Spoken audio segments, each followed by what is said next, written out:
इतना ही आपको लोगों की पीड़ा की चिंता थी, लोगों की इतनी चिंता थी तो आप दे देते 8,500 खटाखट, लेकिन ये उम्मीद है ही नहीं भाजपा से। 8,500 रुपए खटाखट आएंगे, 8,500 नहीं तो 6,500 रुपए ही खटाखट भेज दीजिए। साफ साफ शब्दों में कहूं, मुस्लिम वोट बैंक के लिए दोनों एक हुए थे। अब कांग्रेस को लग रहा है कि पुराना प्यार अगर जाग जाए इसके दिल में,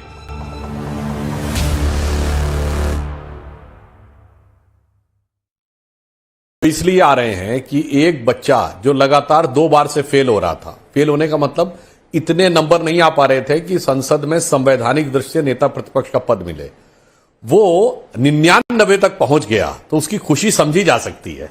तब तो उसके पेट में तो मतलब इसे कहते हैं वो उछल रहा होगा कि चलो भाई इस बार हम ग्रेस मार्क्स से सही कम से कम पास तो हो गए। और इससे ज्यादा खुशी इस बात की होगी कि जो दूसरा बच्चा था जिसे डिस्टिंक्शन मार्क्स मिलने चाहिए थे, वो डिस्टिंक्शन से थोड़ा पीछे रह गया, तो उसको खुशी के मारे एकदम लोटपोट हुआ चला जा रहा है।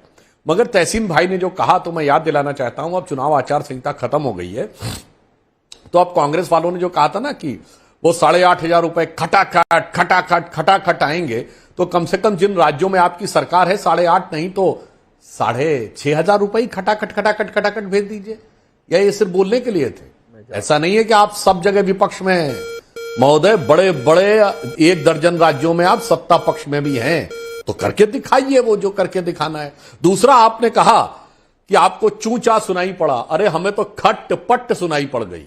गोपाल राय का बयान आ गया परसों कि आम आदमी पार्टी का गठबंधन कांग्रेस पार्टी से दिल्ली में खत्म। उनका कहना वो सिर्फ लोकसभा के लिए था, अब विधानसभा से कोई लेना देना नहीं। तो खटाखट वाला पहले खट से कट के एक झटका तो दिख गया।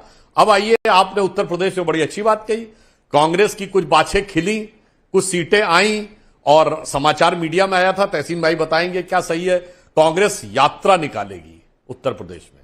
और कहां निकालेगी? 403 विधानसभाओं में। अब अखिलेश भैया समझ जाएं कारण क्या है।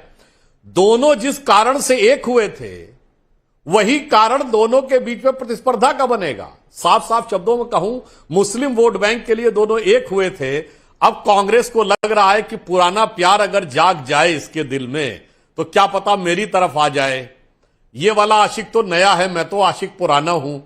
अब समाजवादी पार्टी में यह घबराहट होगी कि कहीं भाई ऐसा ना हो इसका पुराना आशिक अगर आ गया और पुरानी मोहब्बत जाग गई तो पता नहीं क्या होगा। तो मैं पूछना चाहता हूं, गठबंधन में 403 सीटें तो कांग्रेस को नहीं मिलने वाली है, तो ये 403 विधानसभाओं में यात्रा निकालने का राज क्या है? जरा इस राज के बारे में अगर आप कुछ मुलाहिजा फरमा सके तो दर्शकों को बेहतर समझ में आएगा।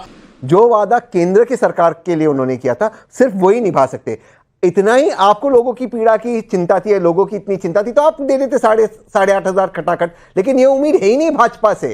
ये उम्मीद है ही नहीं, ये आप भाजपा वालों को भी कांग्रेस से उम्मीद है। दूसरा सवाल मैं भाटी जी जवाब दे देता हूं, पुराने आशिक है, नए आशिक है, कम से कम आशिकी तो करते हैं। आपकी तरह विलन तो नहीं बने हम, तो ठीक है हमारी आशिकी चलती रहेगी। आप बनिए विलन का काम। आप उत्तर प्रदेश के लोगों ने भाजपा को विलन के रूप में देखा है। और ये जो वादे हैं ना, ये करने से पहले ये थोड़ी होता है कि वादा आप करेंगे, निभाएंगे मोदी जी, और ऊपर से आप कहेंगे कि मोदी जी को प्रधानमंत्री होना ही नहीं चाहिए।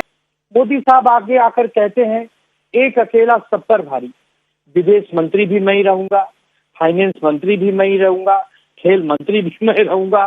सारे मंत्री तो रहेंगे नाम के, लेकिन फ्रंट पर आगे मैं ही रहूंगा।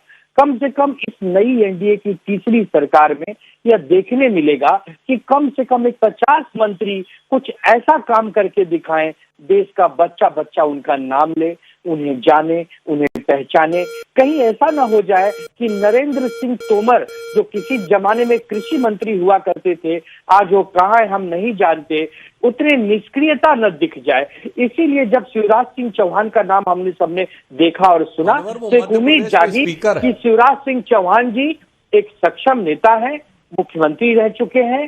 किसान भाई बहनों के लिए जो एमएसपी की बार बार डिमांड की जा रही है देश के किसानों की तरफ से, उसके लिए शिवराज सिंह चौहान साहब एक पहल करेंगे, एक उम्मीद जगाएंगे कि हाँ यह देश की सरकार हमारे देश के किसानों के लिए है, न कि कुछ चंद उद्योगपतियों के लिए है।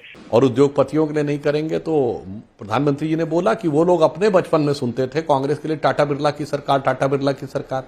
ये एक प्रवृत्ति बन गई है।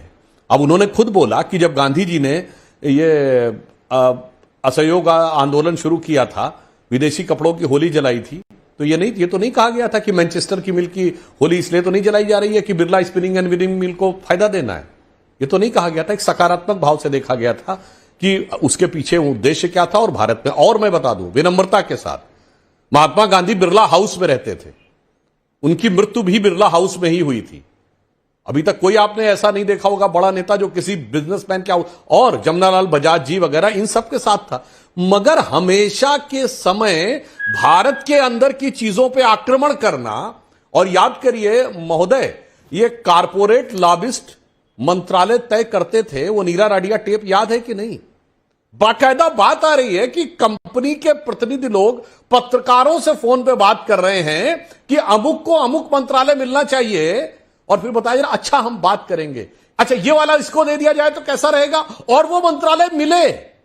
जो टेप पे बात आई है वो मंत्रालय मिले। किसी उद्योगपति ने कहा कि कांग्रेस पार्टी मेरी दुकान है। ये बातें ध्यान रखिए। मगर मुझे दुख इस बात का होता है नाविका जी, चलिए कोई बात नहीं, राजनीति करिए, भारत के अंदर की कंपनियों पे तो ये राजनीति होती है, और विदेश की हर कंपनी के लिए किस सीमा तक डिफेंस है।